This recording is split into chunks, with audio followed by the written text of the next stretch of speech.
Vámonos a ver una escritura. Este mensaje se llama ¿Por qué el Señor nos exhorta? O ¿por qué el Señor nos anima? ¿Y ustedes saben por qué el Señor nos exhorta? ¿Por qué el Señor nos anima?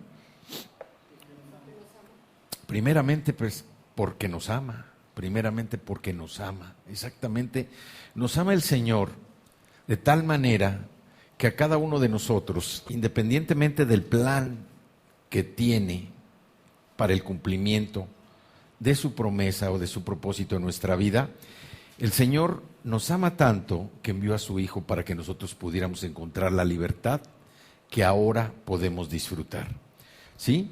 Y además el Señor nos anima y nos exhorta para demostrarnos que Él tiene un poder, que tiene un poder como nadie tiene, que tiene un poder y una capacidad para poder resolver cualquier situación, para poder resolver cualquier conflicto. Veíamos en la palabra de hoy que Pedro nos está animando a que depositemos en el Señor toda nuestra ansiedad, toda nuestra angustia, nuestra preocupación, porque Él no quiere que nosotros estemos angustiados, preocupados, que estemos estresados y mucho menos que estemos deprimidos por una preocupación.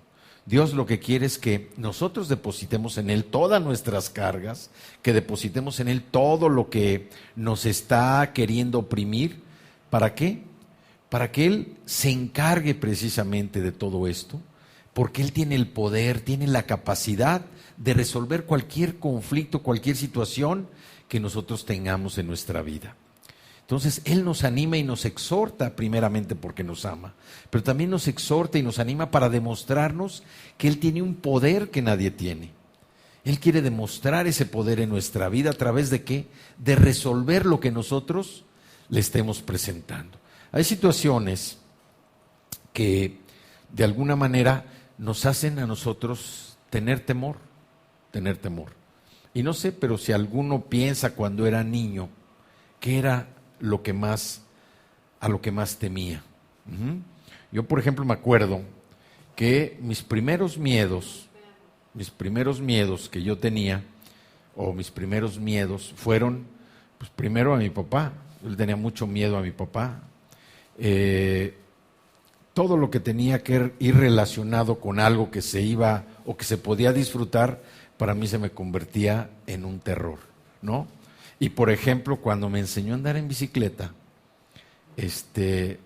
me montó en la bicicleta sin las rueditas de atrás, en una bicicleta normal, de acuerdo a mi tamaño y todo. Me montó en la bicicleta y me metió una paleta en la boca. Y me aventó en la bicicleta y me dijo, no te tienes que caer, no te puedes caer, así es que a pedalearle. Si dejas de pedalear te vas a caer y la paleta no te tiene que ensuciar la ropa. Entonces, pues imagínense, ¿no? Algo que podía haber sido algo pues agradable para mí, para aprender, pues se convirtió verdaderamente en un martirio. ¿Por qué? Porque yo no sabía si la paleta que se me fuera a escurrir, ¿no? De no poderla tomar, soltar los de estos cuernos de la bicicleta y no dejar de pedalear. Entonces ese fue un temor para mí, ya después, cuando me dijo, ahora vas a aprender a nadar. Y yo dije, no, pues, yo veía, por ejemplo, que pues los niños se aventaban con sus papás no, mi papá me aventó al agua y me dijo, dale, empieza a patalear y a manotear y vas a ver cómo no te vas a ahogar. Entonces, pues así aprendí yo también a nadar. Entonces, esos temores, pues de alguna manera llegan a tener relevancia en nuestra vida, ¿sí? Llegan a tener relevancia y de alguna manera se llegan a manifestar más adelante, ya sea en nuestro comportamiento como padres, como hermanos o como hijos. ¿Por qué? Porque son las cosas como nosotros hemos aprendido. Y con eso lo que les quiero decir es que las cosas en el mundo siempre nos llevan a tener temor de algo, a tener un miedo de algo, ¿no? Hay personas que le tienen miedo, por ejemplo, a la oscuridad. Hay personas que le tienen miedo a los animalitos, hay personas que le tienen miedo a las alturas, ¿sí? Entonces, y la verdad que eso se llega a manifestar en un momento muchas veces muy importante de nuestra vida. cuando yo estudié la maestría, en una de las materias que era de mostrar unidad, compromiso, compañerismo, coordinación, etcétera, teníamos que hacer un ejercicio en donde todo el grupo, éramos más o menos como 25 alumnos, teníamos que subir por a una, pues como portería, ¿no?, que era de más o menos 10 metros de alto, pero había escaleras y subías con un arnés, o sea, no subías nada más suelto con las escaleras, subías con el arnés, pero subías la escalera, y luego tenías que caminar por todo el madero, que era más o menos, eran como unos 5 metros, era la mitad, y luego ya te tenías que bajar o aventar, como quisieras. Entonces, teníamos un compañero en la maestría, un muchacho muy inteligente, muy pues brillante, yo podría decir, que cuando llegamos a ese ejercicio, digo, casi todo el grupo pues se expresaba muy bien de él, precisamente por sus habilidades, su conocimiento, todo lo que él le decía siempre tenía algo que construía y que edificaba. Sin embargo, cuando llegamos a ese ejercicio, él primero, pues sí, como todos, ¿no?, se puso el arnés y empezó a subir. Yo creo que él estaba haciendo una batalla interna en él por lograr eso, pues porque tenía una imagen pues de persona inteligente, pero además de persona muy objetiva, muy fuerte. Pues cuando iba, yo creo que como a la cuarta parte, cuando iba a la cuarta parte de la escalera, ¿sí?, se paró. Y todos atrás estábamos gritándole, sube, ahora sí como decía el programa ese, sube Pelayo, sube, sube Pelayo, sube. Y todos estábamos diciendo, sube y sube y sube. Y no, se quedó atorado ahí, se quedó atorado y todo sube, sube, ya no pudo subir. Se quedó atorado ahí y en lugar de subir, empezó a bajarse, hasta que llegó al suelo. No quería voltear porque pues, nosotros estábamos así ya. Cuando volteó, estaba lleno de lágrimas. Y dijo, no puedo subir. Y todos, ¿pero por qué? No puedo subir, dice. Me da miedo, tengo miedo. Entonces, ese fue uno de los ejercicios donde él no pudo, obviamente, pues no se, aún y cuando pues, todos lo animamos, ya nadie, ya no pudo y ya no quiso hacer el ejercicio. Otro ejercicio fue que también nos teníamos que subir a pues como un tapanco, ¿sí?, más o menos a la altura de aquí al techo, ¿sí?, y nos teníamos que aventar de espaldas, nos teníamos que dejar caer, y estaba toda la fila de los compañeros que nos iban a levantar, nos iban a sostener con las manos. Entonces, pues igual te subías, ¿no?, porque era si estabas confiando en tus compañeros. Primero ellos estaban todos en bolita, tú te parabas, todos estaban dispersos, pero a un silbatazo todos se tenían que acomodar y tú te tenías que avanzar, tenía que ser casi simultáneo, ¿no? O sea, tú veías que estaban ellos dispersos platicando, sonaba el pito del maestro y todos se acababan y tú te tenías que dejar caer, o sea, no te tenías que esperar. Y esto era para mostrar que tenías confianza en el grupo, ¿no? Pues este compañero tampoco pudo hacer ese ejercicio. Entonces, a lo que voy es que muchas veces nosotros tenemos ciertos miedos, temores de experiencias que habíamos vivido y el mundo es cruel en tratar esos temores, esos miedos cuando nosotros los manifestamos, ¿no? Sobre todo en el tema de los niños, cuando los niños, alguno muestra un temor a algo, hay compañeritos que son muy crudos y crean apodos, ofenden, lastiman. Pero este es el mundo. Por eso nosotros tenemos una gran responsabilidad, los que somos padres, de enseñarle a nuestros hijos todo lo que dice la Escritura, ¿no? Y decíamos, ¿por qué el Señor nos anima? ¿Por qué el Señor nos exhorta? Porque a través de toda la Biblia nosotros vamos a encontrar diferentes citas en donde constantemente Dios nos está exhortando, Dios nos está animando. Y puede ser un temor derivado de una nueva responsabilidad, puede ser un temor de alguna cosa personal que nos esté sucediendo, puede ser algún temor también derivado de algo que alguien de lo que es persecución o de que alguien quiera hacernos daño, Pero en toda la Biblia encontramos muchas citas, muchos pasajes donde Dios se está refiriendo a su pueblo con algo parecido a esta palabra. ¿Sí? No tengan miedo, confíen en mí. Y vamos a ver un ejemplo que viene cuando se va a asumir una nueva responsabilidad. ¿Sí? Yo creo que todos hemos estado en algún momento en un punto donde vamos a asumir una nueva responsabilidad, ya sea una responsabilidad personal, como pudiera ser el casarse, o una responsabilidad personal como presentar un examen para ingresar a la facultad o a la maestría, o una responsabilidad porque se va a tener un nuevo miembro en la familia, un hijo, o también una responsabilidad porque alguien se murió, o también una responsabilidad en el trabajo, en la empresa, por una nueva promoción. Todo esto nos puede llegar a generar temores, nos puede llegar a generar ciertas inquietudes, angustias, inclusive muchas veces pues también causa que eso tengamos nosotros problemas también en casa. Yo me acuerdo cuando nosotros estábamos en Chihuahua, estábamos trabajando y me ofrecieron una promoción para irme a Hermosillo. Nosotros estábamos casi bien en Chihuahua, pero cuando a mí me ofrecieron esa promoción yo me enojé. Y dije, ¿pero por qué? ¿Por qué me quieren cambiar? ¿O por qué me quieren quitar de aquí si yo estoy muy a gusto, estoy muy contento? Mi familia casi estaba contenta también, no tanto como yo, pero decía, ¿por qué? ¿Por qué nos quieren cambiar? ¿No? Pues es una promoción. Entonces eso a mí me dio temor, el ir a experimentar una responsabilidad mayor, una cosa diferente, sin importarme lo que pensara mi familia. O sea, yo estaba pensando en mí.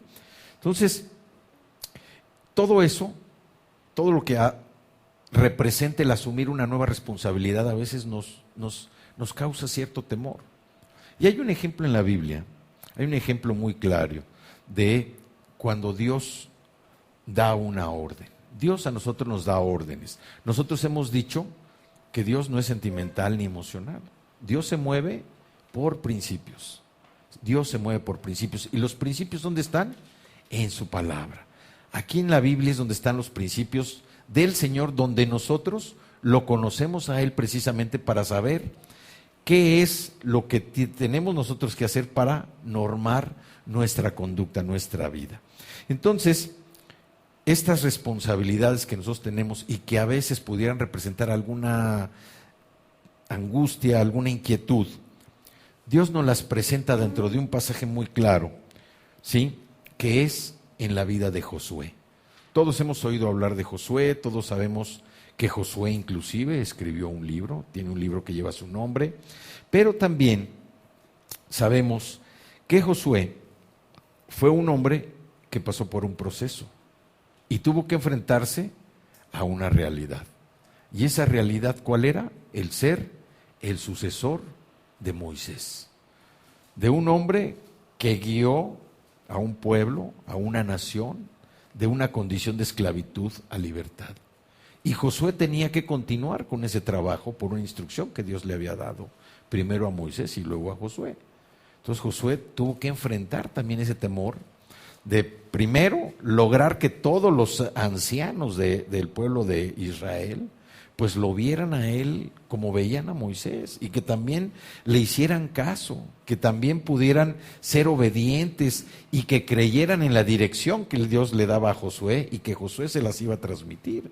Entonces no era una posición fácil, era una posición complicada, sobre todo porque estamos hablando de un pueblo que tenía pues muchas debilidades, era un pueblo que murmuraba, era un pueblo que se quejaba, era un pueblo que de todo buscaba hacer disturbios, hacer confusión, o sea, era un pueblo complicado. Y sin embargo, Dios le dio una orden a Josué. El nombre de Josué significa Jehová es salvación. Y vemos cómo él, Josué que era un hijo de Nun, de la tribu de Efraín, ¿no? Efraín, como habíamos visto ya también, había sido hijo de José. Y no, hoy que es el Día de las Madres, pues no se habla mucho de la madre de Josué, no sabemos realmente de la madre de Josué, pero yo creo que fue una mujer sabia y fue una mujer también bastante amorosa con él. ¿Por qué? Porque Josué tenía el conocimiento de las Escrituras, Josué tenía una formación, sus padres se habían encargado de prepararlo primeramente en el tema de las Escrituras. Entonces, era un hombre que llegó a alcanzar una posición tan influyente y tan importante de honor en ser el líder de todo un pueblo, el pueblo del Señor. Entonces, aquí no podemos dudar nosotros que los padres de Josué fueron temerosos del Señor, porque él mantuvo esa influencia de sus padres, ¿sí? Más la enseñanza que tuvo, todo el entrenamiento que tuvo al lado de Moisés para poder guiar al pueblo. Entonces, él como sucesor de Moisés, lo podemos ver en un pasaje que viene en el libro de Deuteronomio, ¿sí? Ahí en el Antiguo Testamento, y en el capítulo 31, ya casi al final de Deuteronomio, en el capítulo 31 nosotros vemos cómo es que se da esta sucesión, ¿sí? Capítulo 31, y vamos a leer desde el versículo 1. Dice: de nuevo habló Moisés a todo el pueblo de Israel y les dijo: ya me voy a jubilar, ¿sí? Dice: ya me voy a jubilar, llegó mi edad, tengo que ir a hacer mi trámite al Seguro Social. Dice: ya tengo 120 años de edad y no puedo seguir siendo su líder. Además, el Señor me ha dicho que no voy a ser presidente del consejo. Dice: no voy a cruzar el Jordán, pues ha ordenado que sea Josué quien lo cruce al frente de ustedes. El Señor su Dios marchará al frente de ustedes para destruir a todas las naciones que encuentren a su paso, y ustedes se apoderarán de su territorio. El Señor las arrasará como arrasó a Sihón y Og, los reyes de los amorreos, junto con sus países. Cuando el Señor los entregue en sus manos, ustedes los tratarán según mis órdenes. Sean fuertes y valientes, no teman ni se asusten ante esas naciones, pues el Señor su Dios siempre los acompañará, nunca los dejará ni los abandonará. Y aquí vemos cómo Moisés le está dando una palabra del Señor, pero para todo el pueblo.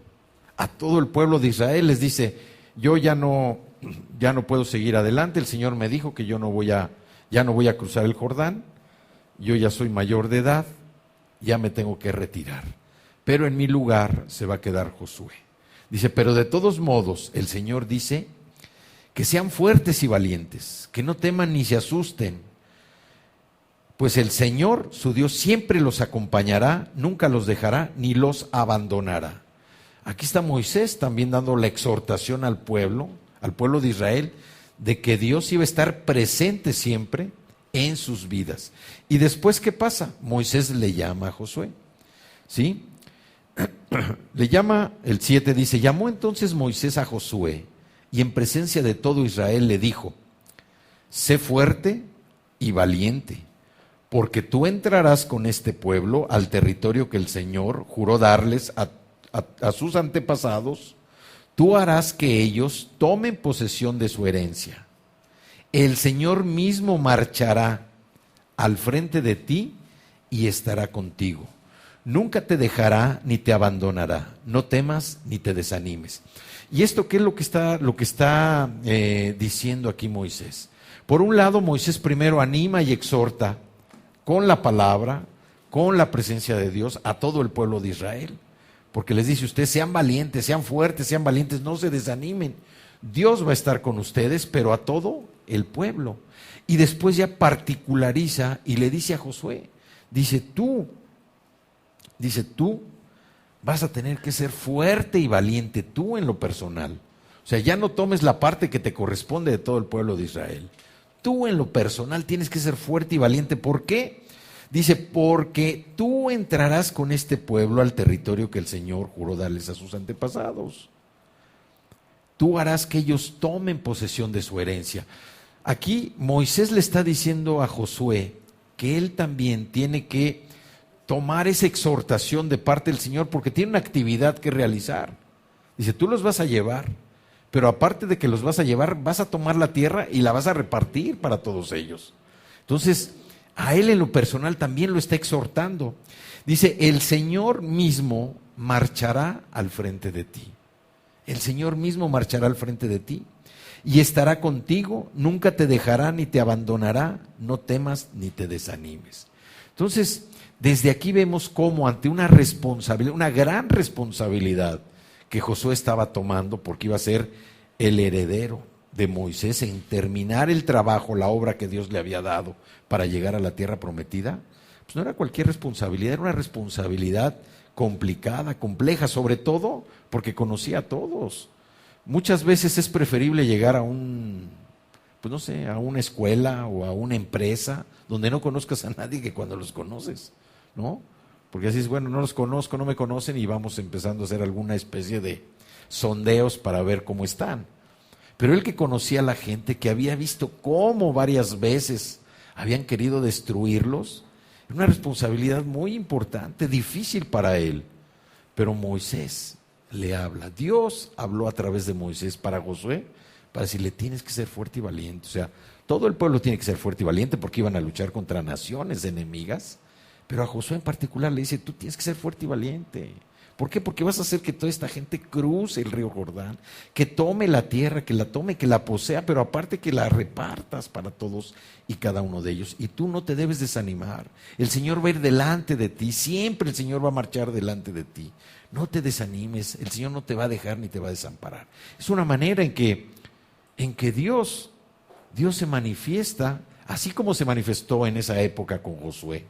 Así también se manifiesta en nuestra vida. Y así se quiere manifestar todos los días. El Señor está frente a nosotros, Él marcha delante de nosotros. El Señor no nos va a dejar ni nos va a desamparar. El Señor siempre va a ser nuestra guía. Y el Señor siempre nos va a estar, como dice ahí, cuidando. Él cuida de nosotros. Por su amor, por su misericordia, por su gracia, Él tiene cuidado de nosotros. Pero a veces nosotros parece que queremos ser más importante lo que nos está aconteciendo, lo que nos está sucediendo, ¿sí?, que lo que Dios quiere mostrarnos. Dios quiere que nosotros estemos en paz, estemos tranquilos. ¿Para qué? Porque con una mente, unas ideas ordenadas, una mente tranquila, uno puede pensar mejor las cosas, ¿sí? Entonces vemos cómo el compromiso que Dios tiene con cada uno de nosotros es ese compromiso de tener lo mejor, de que nosotros podamos disfrutar lo mejor. Y al disfrutar lo mejor no me estoy refiriendo a que sean cosas materiales, pueden ser cosas materiales, claro que sí, pero el Señor lo que quiere es que tengamos lo mejor, ¿en dónde? Internamente, que nuestro corazón tenga paz, que nuestro trabajo lo podamos realizar sin esa angustia, sin opresión, que las cosas puedan convertirse en una prisión tan grande que nosotros no podamos escapar, que nos lleguemos a sentir esclavizados a algo, ¿sí? Y Él no quiere que nosotros temamos, que tengamos miedo a algún reto que vayamos a emprender. Él quiere que nosotros estemos seguros, que estemos confiados, que nuestra seguridad no esté en lo que está alrededor nuestro, que nuestra seguridad está en Él, porque Él, como le dijeron a Josué, Él va a marchar delante de nosotros. Nosotros debemos mantener nuestra mirada en el Señor. ¿Por qué? Porque esa es la forma como Él nos puede guiar de la mejor manera posible. Luego también vemos que Josué, una vez que recibió eso, más adelante en Deuteronomio 34:9, también dice que él recibió el espíritu de sabiduría. Ya él, consciente de que Dios estaba con él, recibió el espíritu de sabiduría. ¿Para qué? Para seguir trabajando. Y en Josué 1:5 vemos cómo Josué disfrutaba la presencia de Dios. Una vez que Moisés ya le dio el encargo, una vez que Moisés le dio esa promesa de que Dios iba a estar con él, una vez que Josué más adelante recibe el espíritu de sabiduría, vemos cómo Josué disfrutaba de la presencia del Señor. Y eso lo vemos allá adelantito en Josué 1, que es Es una cita muy conocida también, Josué 1:5. Dice, Josué 1:5 dice, durante todos los días de tu vida, nadie será capaz de enfrentarse a ti. Nadie. Así como estuve con Moisés, también estaré contigo, no te dejaré ni te abandonaré. Aquí vemos también otra promesa. O sea, él disfrutaba del Señor. ¿Por qué? Porque todos los días tenía que estar en comunicación con Él. Todos los días tenía que estar fortaleciendo esa relación con el Señor. ¿Para qué? Para poder tomar la promesa que Dios le decía. Dice, así como estuve con Moisés, así voy a estar contigo también. No te voy a dejar ni te voy a abandonar. Entonces vemos cómo Josué también disfrutó de la presencia de Dios. Vemos otro ejemplo, cuando ese temor no viene por asumir una responsabilidad mayor. Hay veces en que ese temor se desencadena cuando se va a enfrentar una crisis, ¿sí? Una crisis. Y una crisis es como una situación difícil, una situación tensa, de cuyo fin depende la reanudación de algo normal. Puede ser una manifestación aguda de un trastorno, puede ser también la ruptura de un equilibrio. Todo esto desencadena en una crisis. Y hay un ejemplo que tenemos en Segunda de Crónicas,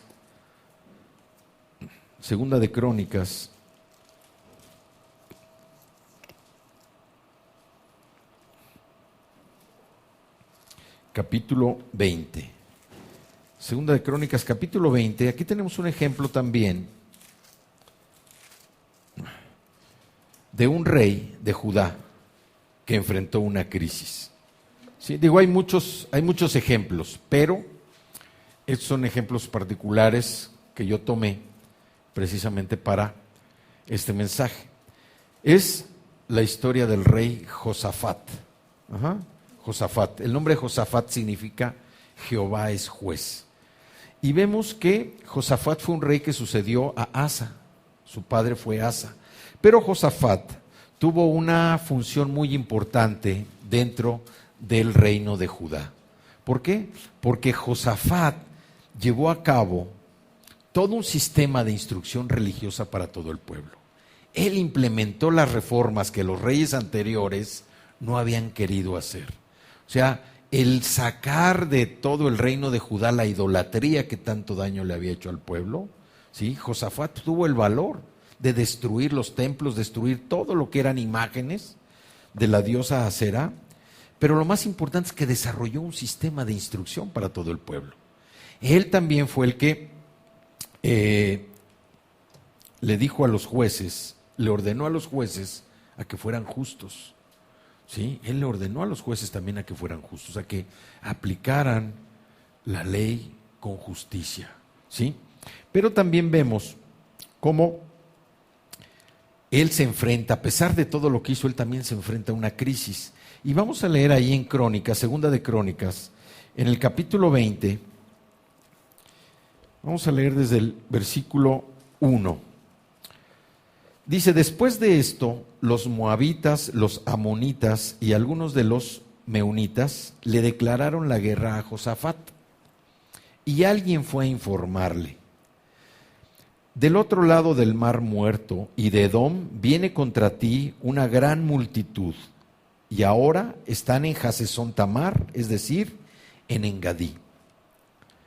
Atemorizado, Josafat decidió consultar al Señor y reclamó un ayuno en todo Judá. Los habitantes de todas las ciudades de Judá llegaron para pedir juntos la ayuda del Señor.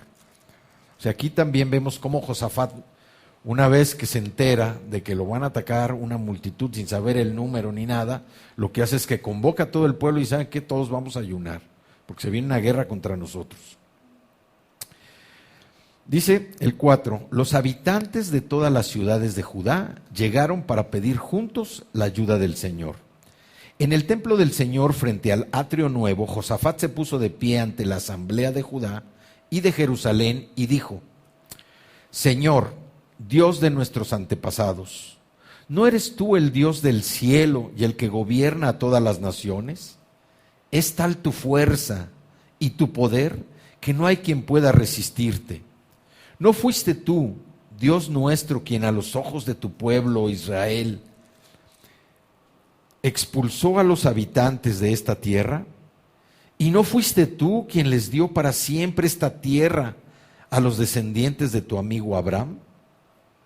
Ellos la habitaron y construyeron un santuario en tu honor, diciendo: cuando nos sobrevenga una calamidad o un castigo por medio de la espada, o la peste o el hambre, si nos congregamos ante ti en este templo donde habitas, y clamamos a ti en medio de nuestra aflicción, tú nos escucharás y nos salvarás.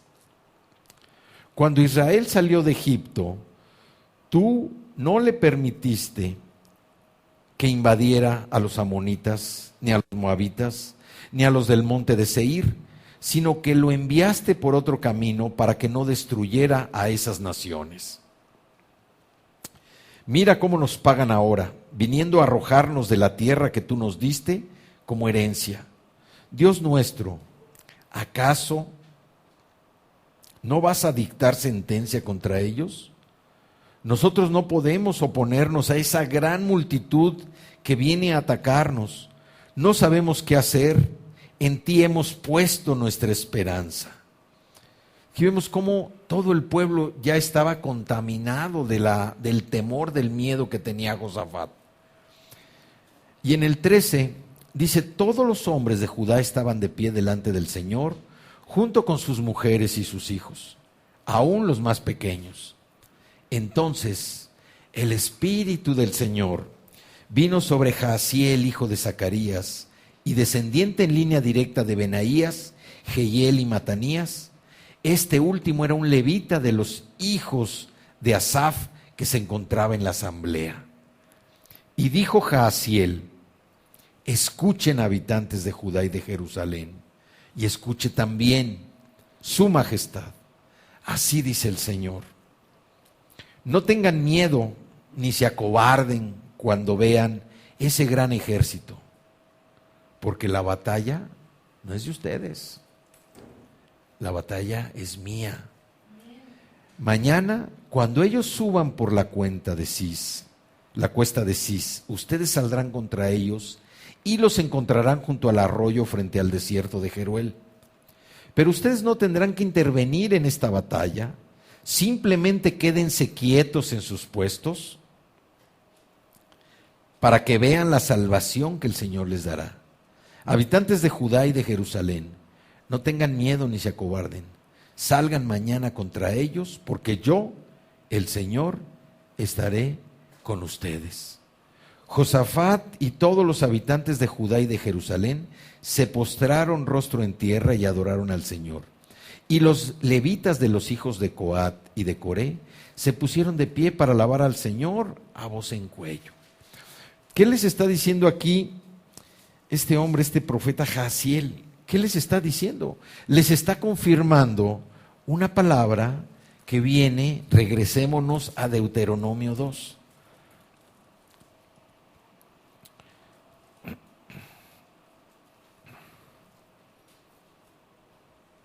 Pero no es Deuteronomio 20, ¿eh? Deuteronomio 20. A Deuteronomio 20.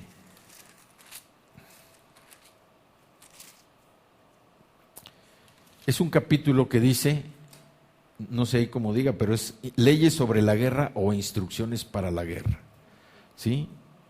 Deuteronomio 20, del 1 al 4, dice: cuando salgas a pelear contra tus enemigos y veas un ejército superior al tuyo, con muchos caballos y carros de guerra, no les temas, porque el Señor tu Dios, que te sacó de Egipto, estará contigo.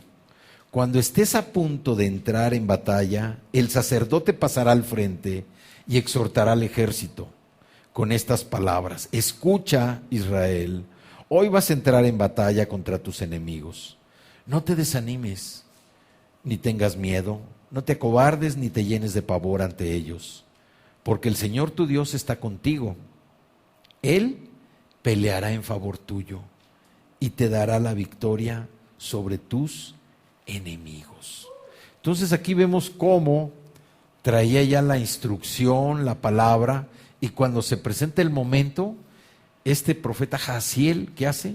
La expone ante el rey y ante todo el pueblo. Todos ya estaban contaminados, temerosos por la crisis que se venía. O sea, no era nada más la crisis de la guerra que implicaba la muerte, el riesgo de perder la vida, sino todos sabemos que cuando hay una guerra, pues la crisis no es nada más la batalla. La crisis se desencadena tiempo después. ¿Por qué? Porque falta comida, faltan alimentos, hay epidemias, hay enfermedades, se tiene que reconstruir toda una nación. Entonces, Josafat es lo que veía, que se venía una crisis. Pero aquí nuevamente la palabra lo está exhortando. La palabra lo exhorta a través de un profeta, ¿sí? Que dice, el Señor en pocas palabras, ¿qué les dice? Hey amigos, compañeros, paisanos, ciudadanos, hermanos, no tengan miedo. El Señor dice que la batalla es de Él. El Señor va a pelear nuestra batalla, no nosotros. Y como dice ahí en Deuteronomio que veíamos en el capítulo 20 ahorita, dice, cuando salgas a pelear contra tus enemigos y veas un ejército superior al tuyo, con muchos caballos y carros de guerra, que lo veas súper equipado, no les temas, porque el Señor tu Dios que te sacó de Egipto estará contigo. Cuando estés a punto de entrar en batalla, el sacerdote pasará al frente y exhortará al ejército con estas palabras, que le dijo, escucha Israel, hoy vas a entrar en batalla contra tus enemigos, no te desanimes ni tengas miedo, no te acobardes ni te llenes de pavor ante ellos. Y todo el mundo entiende lo que es el pavor, ¿no? Pavor es un grado mayor que el miedo. El pavor ya te paraliza. Dice, porque el Señor tu Dios está contigo. Él peleará en favor tuyo y te dará la victoria sobre tus enemigos. Entonces aquí lo que nos está diciendo también es que no importa la cantidad, el poder o la hostilidad que nosotros estemos viviendo frente a nuestros enemigos. Eso no importa.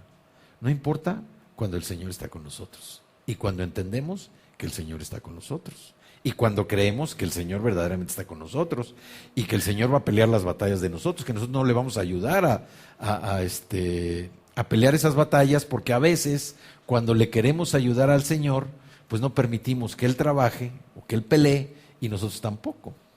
¿Sí? Entonces hay que permitir dice que las batallas son del Señor contra nuestros enemigos. Las batallas las pelea el Señor por nosotros. Nosotros tenemos que dejar al Señor, que el Señor libre, que Él pelee esas batallas y nosotros depositar en Él toda nuestra ansiedad, toda nuestra angustia y nuestra preocupación. Que Dios pelee las batallas de nosotros.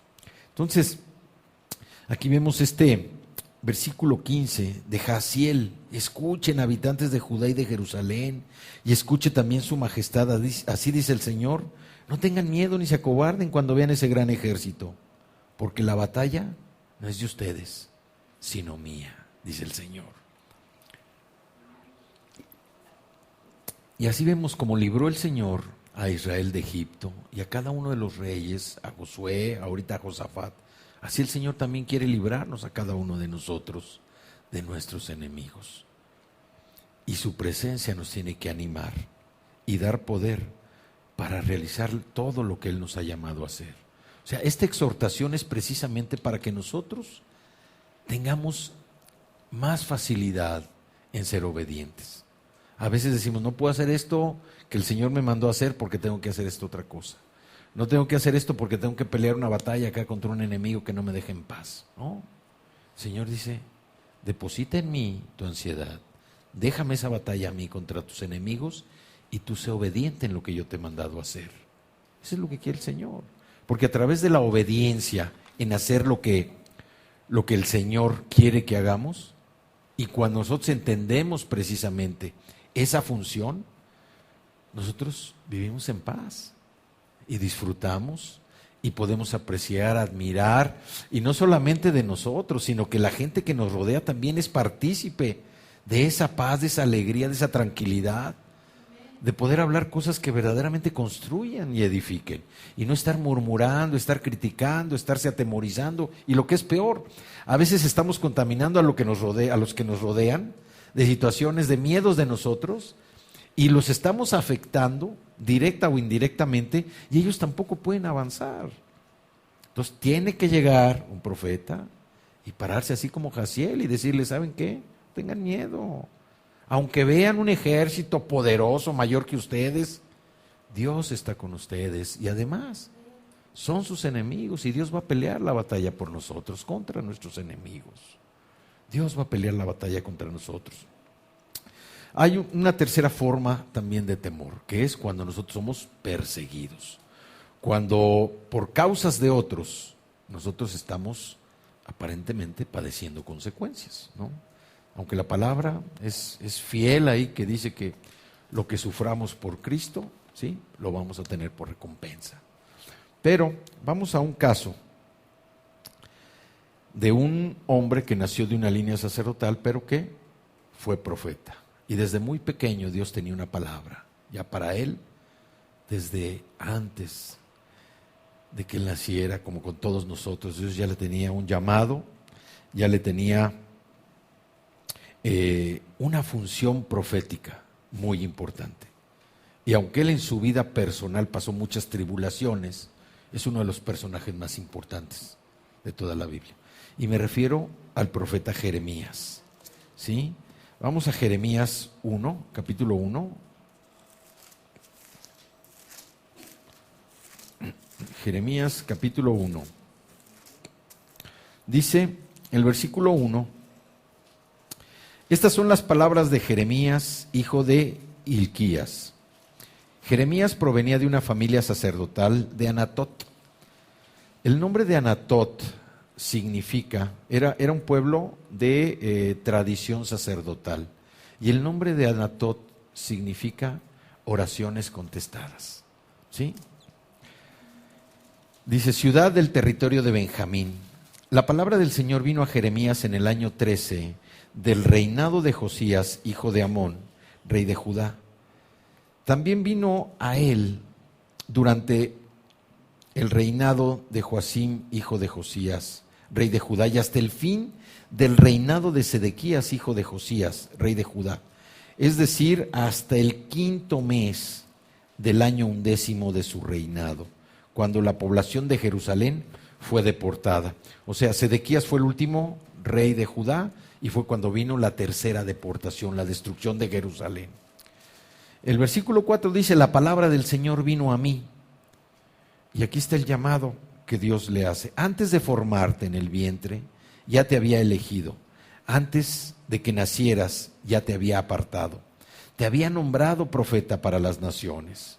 El 6 dice, yo le respondí, o sea, Jeremías, Señor, mi Dios, soy muy joven y no sé hablar. Pero eso no quiere decir que sea una limitación, sobre todo hoy que vemos a tantos jóvenes aquí, que yo creo que Dios les va a decir, tienes que hablar, y ellos van a hablar.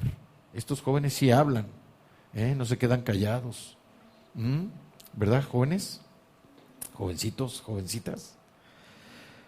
Y le dice, pero el Señor me dijo, no digas soy muy joven, porque vas a ir a donde quiera que yo te envíe y vas a decir todo lo que yo te ordene.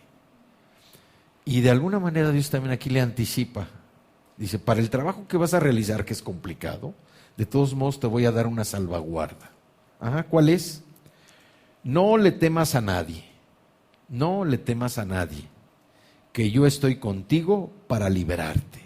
Lo afirma el Señor. Entonces aquí vemos cómo le da el llamado.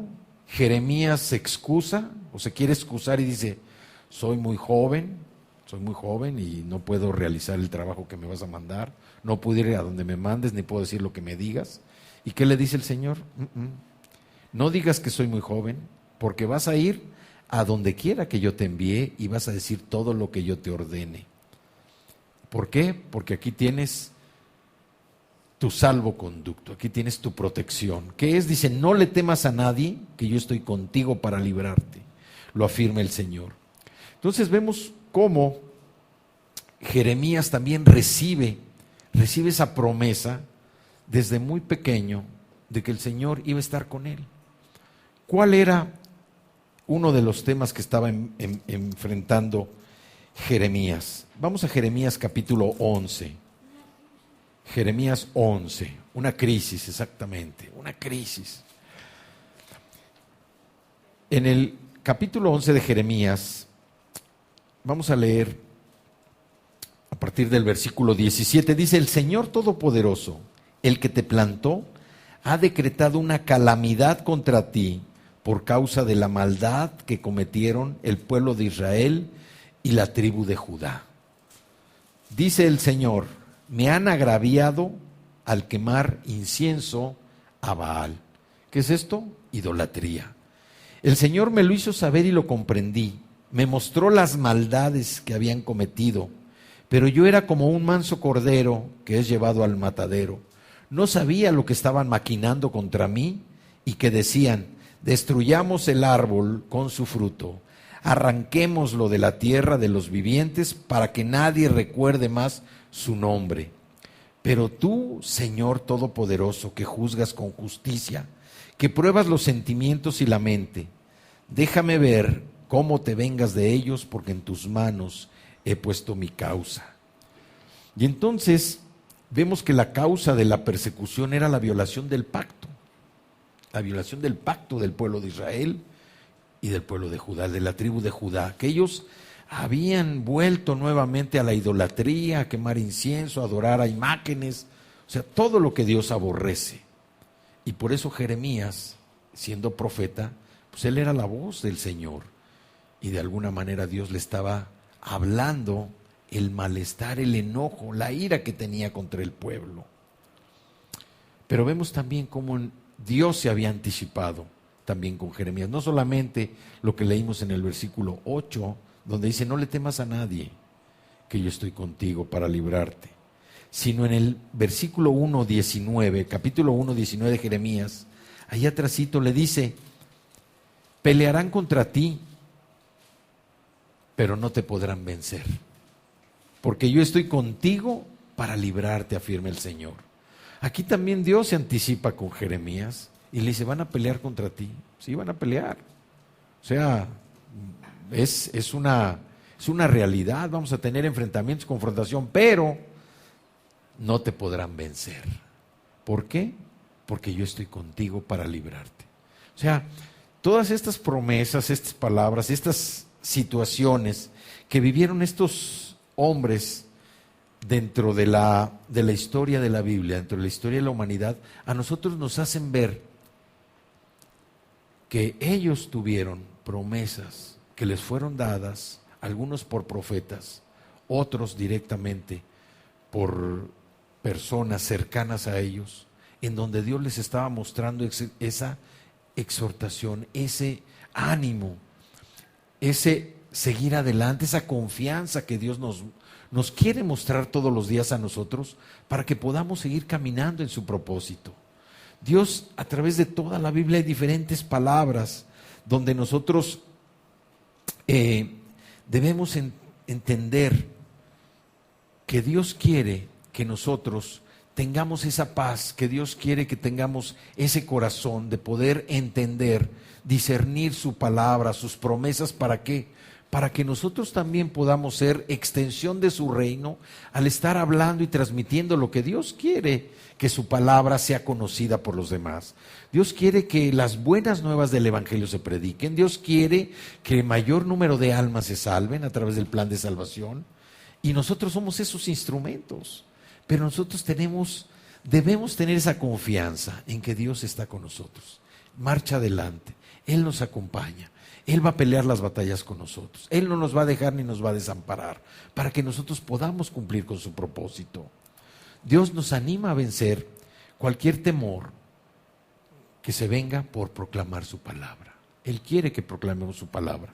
Ahí mismo en Jeremías 1, el versículo 17 dice: pero tú prepárate, le dijo a Jeremías, y nos dice a nosotros que nos preparemos. Pero tú prepárate, ve y diles todo lo que yo te ordene. No temas ante ellos, pues de lo contrario yo haré que si les temas. O sea, la palabra ¿de qué nos sirve? Nos sirve como un escudo también. La palabra nos ayuda y Dios lo que nos pide es eso, que nosotros compartamos su palabra sin temor a proclamar como siervos de Dios viviente. Nosotros hemos de hablar sus palabras incluso cuando sean difíciles o inoportunas para quien las escucha. Muchas veces nos dicen, no hables ahorita de la palabra porque se mosquea, no hables de la palabra porque se vaya a asustar, ¿no? O sea, aquí Dios le dio una instrucción, como se la dio a Jeremías, nos las dio a nosotros. No temas, prepárate y diles todo lo que yo te ordene. Ahora hay una diferencia aquí muy importante. Cuando nosotros decimos lo que Dios nos dice, no va a haber problema. Pero muchas veces decimos lo que nosotros queremos decir sin que Dios nos lo haya dicho. No sé si me explique. Si Dios nos dice, oye, ve y dale una palabra a Xóchitl, ¿no? Y yo no se la doy, bueno, estoy desobedeciendo. ¿Sí? ¿Verdad? Entonces, pero si nada más de mi corazón yo digo, no, le voy a dar esta palabra a Xóchitl, porque hoy la veo así muy contenta y quiero que se anime más, ¿no? O sea, igual puedo ser inoportuno o imprudente. O sea, nosotros tenemos que ser obedientes con lo que Dios nos pide. Tenemos que ser obedientes, así como Dios nos exhorta, también tenemos que exhortarnos. Pero debemos tratar de escuchar la voz del Señor. Ser obedientes a lo que Dios nos dice. Y yo no digo que no, nosotros tenemos que exhortar también, exhortarnos a nosotros mismos y exhortar también a los demás. Pero debemos ser muy cuidadosos en escuchar, sobre todo cuando vamos a tratar con personas. Dice la palabra que una persona que va a recibir, Dios la va preparando para que en el momento reciba lo que nosotros tenemos para él, pero es una dirección divina. Se tiene que conjugar esa dirección, nuestro querer y hacer con lo que Dios tiene en una persona para que se llegue a dar el plan de salvación y que pueda conocer las buenas nuevas del Evangelio. Uno puede predicar, habla y como aventar también perlas a los cerdos que dicen, ¿no? Mucha gente no, le entra por aquí, lo tira por allá y no. Pero cuando tenemos una instrucción precisa del Señor para hacer algo, tenemos que hacerlo. Tenemos que obedecer a su llamado. Tenemos que proclamar su palabra. No importa si va a ser inoportuna, no importa si va a ser un poquito desagradable para el auditorio que la va a escuchar. Tenemos que ser obedientes con el Señor. Y ya para terminar, Pablo le expresó a los líderes de Éfeso, ¿sí? Ahí ya no lo busquen en Hechos 20:27, les dijo, porque no he rehuido, o sea, no he vacilado a anunciaros todo el consejo de Dios, todo el propósito de Dios. O sea, Pablo también les dijo, ¿saben qué? Yo no me estoy escapando ni estoy vacilando en decirle lo que Dios dice de ustedes. Era una dirección que él tenía de parte del Señor y él manifestó esa palabra precisamente porque la tenía que hacer saber a todo el pueblo de Éfeso. Así es que nosotros no debemos tenerle miedo, no debemos tener temores, no debemos tenerle miedo a la gente, a lo que piense o cómo vaya a reaccionar. Nosotros debemos ser obedientes a Dios. Y voy a terminar con una cita que leímos ahorita en el breviario, que es segunda de Timoteo 1:7. Segunda carta de Pablo a Timoteo, capítulo 1, versículo 7. Estábamos hablando de Eunice y de Loida. Capítulo 1, versículo 7, que dice, pues Dios no nos ha dado un espíritu de timidez, sino de poder, de amor y de dominio propio. Así es que, acuérdense de esta cita, Timoteo, y si están luchando con sus enemigos, váyanse a Deuteronomio 20, del 1 al 4. Dios pelea nuestras batallas. Él es el que pelea nuestras batallas, no nosotros. Recuerden, métanse en esa palabra. Hoy estoy pasando un momento ahorita medio complicado, es uno de mis enemigos. ¿Sí? Dios es el que pelea nuestras batallas. Deuteronomio 31:6 también dice, sean fuertes y valientes, no teman ni se asusten ante esas naciones, pues el Señor, su Dios, siempre los acompañará, nunca los dejará, ni los abandonará. Y en Joel 2:21, ya no lo busquen, dice, no temas tierra, sino alégrate y regocíjate, porque el Señor hará grandes cosas. ¿Sí? Vamos a orar.